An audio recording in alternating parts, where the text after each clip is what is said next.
Hello and welcome to the 90s Nightmares podcast. I'm one of your hosts, Darek. And I am the other one, Booze. Hey, Booze.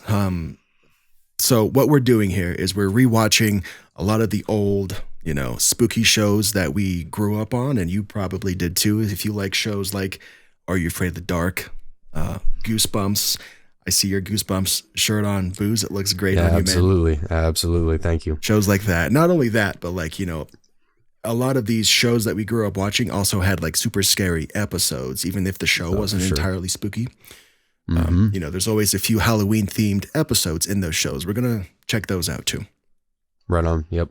So I think one of the first things that I want to do is catch up real quick. I just want to know how your Thanksgiving was. Right. Oh, yeah. It was good. It was nice and chill, relaxed. It's never long enough because I had to go immediately back to work the following day. So I usually spend Thanksgiving thinking about, oh man, this is nice, but I got to go right back into the fray tomorrow. But overall, no complaints. How about yourself? Back to real life the very next day. Yeah. Now, this is a topic of conversation in my house and where I work too. How quickly do your Christmas decorations go up? Oh, ours are already up. Yeah. They were up pretty quickly after the Halloween decorations went down. Nice. Our Christmas, it was slowly getting pieced and pulled, and I was getting told to go out to the garage and start taking those decorations down and getting them in the house. And so it's a pretty quick change around from Halloween to immediately into, the stores are the same way. You walk into any of your regular stores and they're already, before Halloween's even over, the Christmas stuff is already out. So yeah, dude, that's how my Lowe's and my Home Depot is here. I don't know how it is where you are, but very, very similar. Like Christmas or Halloween stuff goes up early September. And then that's it. They don't restock it. So that's just is what it is. So when all the Halloween stuff is gone by probably October 1, they don't put more Halloween stuff out. It's Christmas stuff. No. So. Yeah, it's immediately. Which is a bit of a bummer. As much as I love Christmas. Oh, and let me tell you this. I still want to do Halloween first. I think I'm the same way that you and your family are, because on November 1, I flipped the switch. Halloween's over. Yeah. It's now Christmas from November 1 to December 25. Yep, immediately. You're the same way? Exact same way. Nice, dude. Exact same way. Yep. That's awesome. Cool. Yeah, how was your Thanksgiving though? Good? Oh, it was good. It went to my mom's house. There was 1, 2, 3, 4, 5, 6, 7, 8, 9, 10, 11, 12 of us there. So it was a pretty good group. A good amount. Yeah, absolutely. Man. Sometimes we'll do Christmas because we got the two young boys. So Christmas is always at our house so that we can just stay there and play with the toys afterwards. But Easter, Thanksgiving, the other big ones, everybody else rotates. Okay. Nice. Brother, season 1, episode 1 of Are You Afraid of the Dark? Mm-hmm. It's called The Tale of the Phantom Cab. And with your permission, I want to jump right in. Yeah, let's do it. All right. So we open with an introduction to what the Midnight Society is. They're not friends outside of the Midnight Society. They don't go to the same school. They don't have a lot of common interests, but they do have one. And that's just telling scary stories at night in the middle of the woods. Right. It'd be fun to be a part of that, wouldn't it? I think so. I would love to be a part of that. I kind of feel like we are, because almost in a virtual sense, because you and I, we also narrate scary stories online. Right. But this is like the closest version of that we can probably get to. I think so. Yeah. And I'm cool with that. At least we get it in some way, shape, or form, right? So hey, for sure. All right, brother. So after we meet the Midnight Society, there is a blindfolded fella. His name is Frank Moore. That's the name of his character. He's blindfolded on the way to the ceremonial scary telling site, and this is his opportunity to join the Midnight Society by telling his own scary story. And if they like the story, they vote him in. He's now one of them. Of them. And then super quick fun fact right away. Now, this show's going to be filled with a lot of fun facts. I hope that, anybody who listens to this leaves a little bit smarter or nerdier or dorkier than they left. Yeah, I think it's very possible. But this is the only episode, the only instance where the storyteller not only arrives to the site blindfolded, because the site is a secret, but he tells the entire story blindfolded as well. What's with the blindfold? This meeting place is secret? Yeah, and you're not in yet. Which is cool, and I think for the first time you get introduced to the official 90s Canadian tuxedo that Frank's wearing as well. Yes, dude. Denim on denim. I love it. Yeah. Very 90s, very Canadian too, which makes sense. Very, very much so. Yeah. I'm trying to think back. I don't think I had to have had a Canadian tuxedo myself. At some point in time, I know I did too. I guarantee if I go back far enough, there's some school pictures of me that wearing both, like the white tee or something underneath it. Yeah. There's gotta be. Absolutely. Now, at the time, it wasn't called a Canadian tuxedo, and we weren't doing it on purpose or ironically, because that was just how our parents dressed us. Exactly. And you're like, oh yeah, this matches. Here you go, son. It's all the same texture. It's all the same color. Just put all of it on. Yeah, it looks good. This looks good. Sweet. Now, after we meet the Midnight Society and Frank begins the story, we jump into the first act. And just quick summary. And also, by the way, I hope you're watching along with us with these so that we can kind of do this in real time, you as the listener. Yes, absolutely. Yes. Episode 1, right? So we open on Act 1. The two brothers, Danny and Buzz, they're lost in the woods. They're lost all day. Eventually, nighttime comes. They meet a mysterious guy who offers to help. You guys look half frozen. Tell you what, you follow me, and I'll lead you to someone who can help you. Now, Guy takes the kids to a cottage that belongs to a doctor. He's very important, and we'll come back to him in a minute. Mm-hmm. Then the helpful guy disappears without a trace, right? And then scary things start to happen. We see bushes start rattling. Yeah, yes. Terrifying, right? Yes, absolutely. And then you get the ghostly noises and voices that accompany those shaking bushes as well, which was, I don't remember specifically as a kid, but even listening now, I'm like, well, that's kind of eerie. For sure. Yeah. Putting myself in that situation, terrifying. Yeah. But watching it when I'm 30-something, just laughing. Yeah, that doesn't have the same effect. Yeah, not at all. Not today. So that part of the story, doesn't hold up in 2022. No, it does not. So that scares them. They start banging on the cottage door to be let in, and that's when we meet Dr. Vink. Now, a couple notes about the first act, right? Denny is the older, tough brother, right? Yeah. Yeah. Yep. And Buzz is the younger one, very nerdy. He's got his compass. He knows how to read a map. He's on it. Yeah. Super Boy Scout, right? Now, in my mind, Absolutely. They stereotypically flip those names because you'd figure Buzz would be like the jerky older brother, right? Who's always picking on his younger brother. And then you'd think Danny would be like the one who's pushing up his glasses and he's like got his backpack stuffed and ready to go. Did you have that same thought, or did you pick up on that when you watched it? Yeah, I picked up that on almost immediately once he called him Buzz, and I'm like, Buzz, that doesn't fit. And then as soon as I found out Danny and Buzz, I'm like, okay, those are definitely flipped in a way that I would not have expected. Yeah, because Buzz is a cool name. Buzz Lightyear. Yeah. Obviously. Yeah, exactly. To infinity and beyond. Now, that didn't really fit the description, but that's just one of the first of many instances where they kind of do this probably on purpose because it happens a lot. Yeah, I think so. Double checking the notes. Oh, what was your interpretation or your perception of the relationship between the two brothers? Great lame wad. Now we're lost and we can't read the map.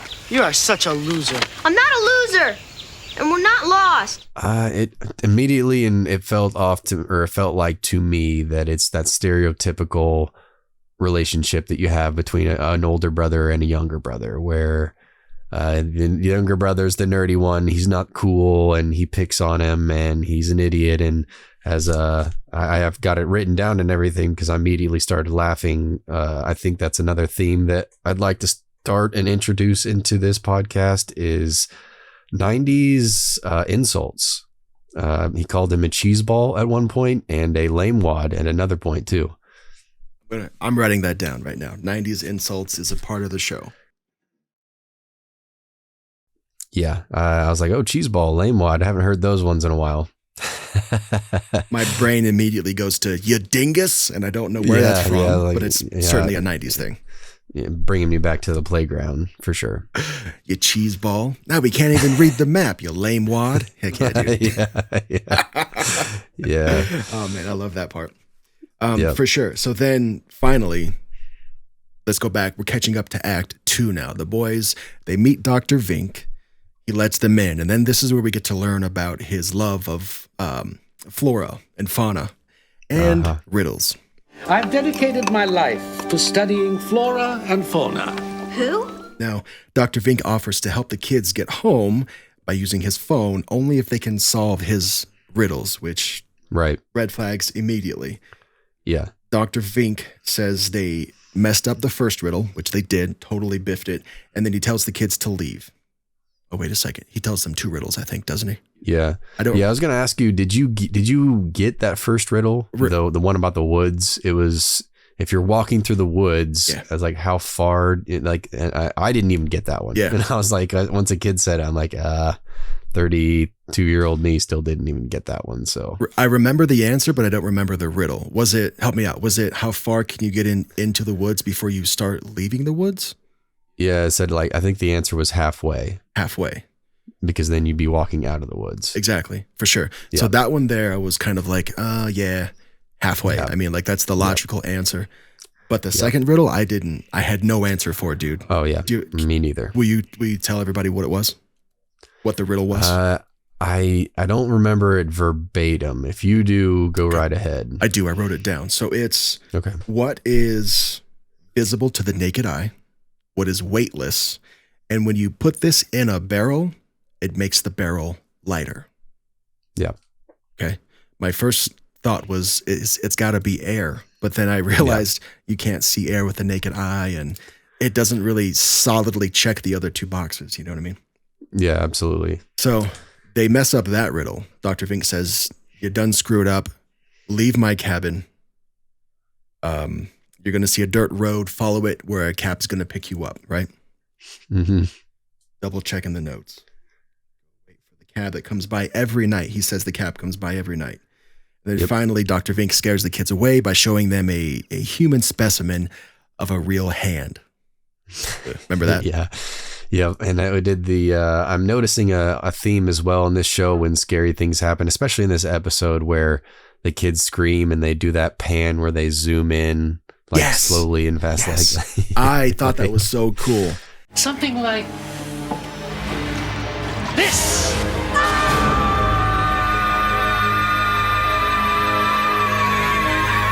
It's called a dolly zoom. I don't know if there's a whole bunch of video nerds in here, but I am a minor budding video nerd.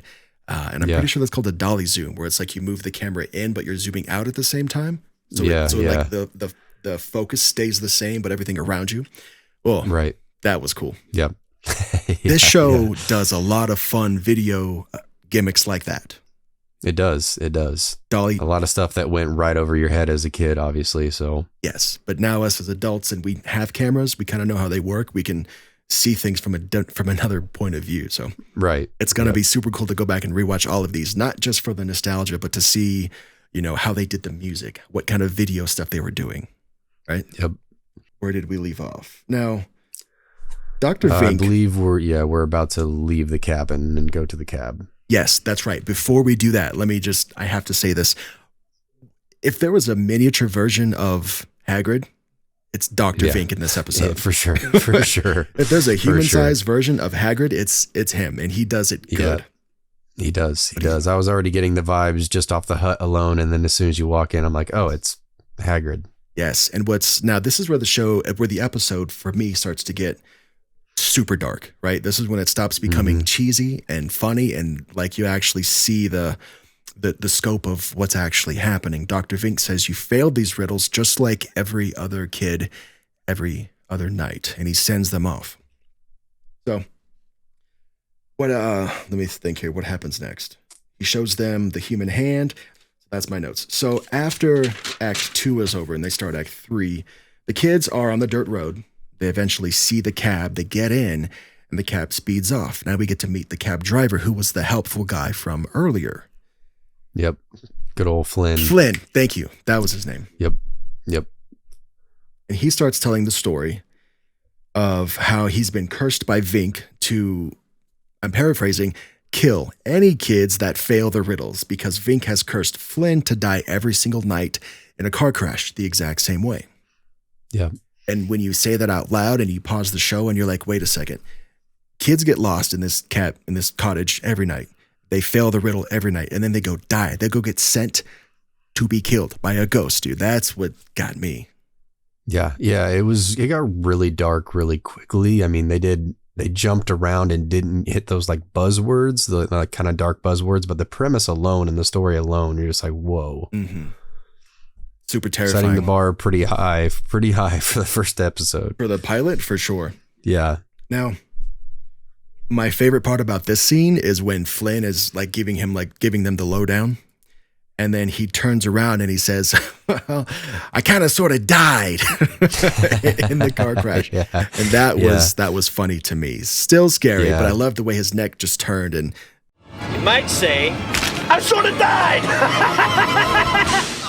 whatever sound effect was used at the same time, super effective. Worked. Yeah, very much so. Do you remember what Buzz was doing for like half of this car ride? After he realized the answer to the riddle? What was he doing? Dude, he was reciting it. Yeah, reciting it. Yes, as slow as possible. So Oh my God, brother, that annoyed me so much. I'm like, just say it. The clock just is ticking, right? You know you're about to die in this cab. You see the tree coming that he runs into every single night. And instead of just saying the answer and saving yourself, he's like, I got the riddle. Denny, I know the answer. And then as slow as possible, recites the entire riddle, right? Yeah. I'm like, come on, man. Just say it. Get it out. Just say it. Now, the whole episode, Denny is threatening to punch Buzz over every single thing. Yep. You fell down, you fell into a hole, you got water on the map, you got us lost. He's always this close to punching this kid. Super unwarranted. But in that moment, if he actually punched his little brother, I would not have blamed him. I definitely, I don't know how he kept it together in those moments, because even my friend, my younger brother, my older brother, I'm like, dude, what is the answer? He literally said, you got 10 seconds and you're going through this entire riddle again. Like, come on, just say it. Just say it. So we finally get to the answer. Buzz shouts out, it's a hole. The answer's a hole. It's visible to the naked eye. It's weightless. And when you put a hole in a bucket, it makes it lighter because whatever's in the bucket pours out. Right. So at the very last split second, Buzz saves both of them, right? Yes. We end up cutting past the tree where we do like a mask cut. Again, super new video nerd. But we see the tree enter the frame, right? We see the tree leave the frame, and that leads them to them being on the ground, getting up and going, whoa, brushing themselves off. That was crazy. Yeah. And then we get to meet the ranger that's there to actually pick them up and take them back home because their parents have been looking for them all day and all night and they're worried sick. One of the things that I want to make into a topic of this podcast, similar to your 90s insults, is how quickly and how effectively do the writers get rid of the parents in the story? I feel like it's almost immediately if they even address it. They quickly addressed it in this episode. At the beginning, one of the first couple lines is, man, Mom and Dad are probably out there looking for us right now. We got to get home. Yeah. So that, I mean, that's a very easy way to, super easy. In one line, dude, that gives the parents something to do while not being part of the story. Right. Right. Yep. So I think we should make that a recurring thing in the podcast as well. And just like point out how quickly do they get rid of the parents, because when you make a show about kids for kids in scary situations, like watching this as 32-year-olds, we're like, oh, where's Mom and Dad? How come Dad didn't just jump in and... Yeah, immediately that comes, those questions are getting put out there immediately. Yeah. Yes, but the writers do such a good job of quickly explaining it away. So I kind of want to touch on that every time it pops up. Okay. Yeah, I like that. But I know you have a younger brother, right? I do. Now, was your relationship anything like Buzz and Denny's? I think our relationship, or my relationship with my younger sister, was very similar to that, because our ages were a lot closer. Okay. She's only about 5 years younger than me, so that's like that right prime age. But my younger brother is actually, he just turned 17, so that would put him like 16 years younger than me. Gotcha. Yeah, 15 years. Yeah, 15 years younger. So we actually got along really well. That's okay. I love that. Were you and your sister butting heads a whole lot? Oh yeah, for sure. Yeah, throughout an entire childhood. So this sibling rivalry that Buzz and Denny were having is real, but it's super blown up and very hyperbolic, isn't it? Oh, for sure. Because you're not walking behind your little sister like this, just ready to mollywop her, are you? No, not at all. Not at all. But Denny was. I have a younger brother. He He's 6 years younger than me, so we were just far enough to where, we didn't go to the same schools ever. We weren't really into the same things ever, so we never got on each other's way. But the cool part was once we got older and I kind of moved out and he moved out, and now that we're adults, we're a lot closer now than we ever were. Yeah. Well, that's exactly the same thing for me. So, yep. I think it's just one of those things. It is kind of tropey, but at the same time, it's very real because it's in damn near every household out there. I feel like is that dynamic between siblings. We were talking about Christmas earlier, and I got a funny story. I bought a PS5. All right. My wife tells me I'm at work, and she texts me a photo of a Super Mario, like the power-up star. Mm-hmm. There's a tree topper of that, and it's at GameStop. So she texts me a photo of the Super Mario star, and she says, "Hey, on your way home from work, can you stop at this GameStop and pick up this $20 tree topper? It's already paid for." I say, "Yeah, sure." So I leave work and I go to the GameStop and I pick up the tree topper, and then I've wanted a PS5 for the last few weeks. I was kind of waiting for Black Friday and was kind of on the fence. I don't really need one, whatever. Right. Nobody really ever needs a gaming console, but I mean, it's nice, right? Yeah. So I pick up the Super Mario tree topper star, and I ask the lady behind the register, I'm like, "Hey, I know this is probably a dumb question, but do you guys have any PS5s?" And she goes, "Yeah, we do. We do." And I'm like, "Is it a secret?" Some black market stuff. Okay. I was like, "Is it yours? Are you going to sell me your PlayStation 5? Is that what this is?" So I'm like, I'm not asking any questions. I'm like, "Cool, put one in a bag. I'll take the warranty. I got to get a game for my boy as well, and a controller for my wife, because it only comes with one controller, and it's got to be pink." And so anyways, that's the story of how I bought a PS5 as well. Oh, nice. Those are still a pretty hot commodity, so it's tough to find one. And she told me that waiting till Black Friday was not going to be a smart move because they're probably not going to go on sale, and everybody else is going to want them to at the same time. Exactly. So me getting it a week or two early, probably the best move I could make. Speaking, staying in the scary realm. You Silent Hill fan? Oh, for sure. This is not a video game podcast, but I do want to touch on this real quick. Okay.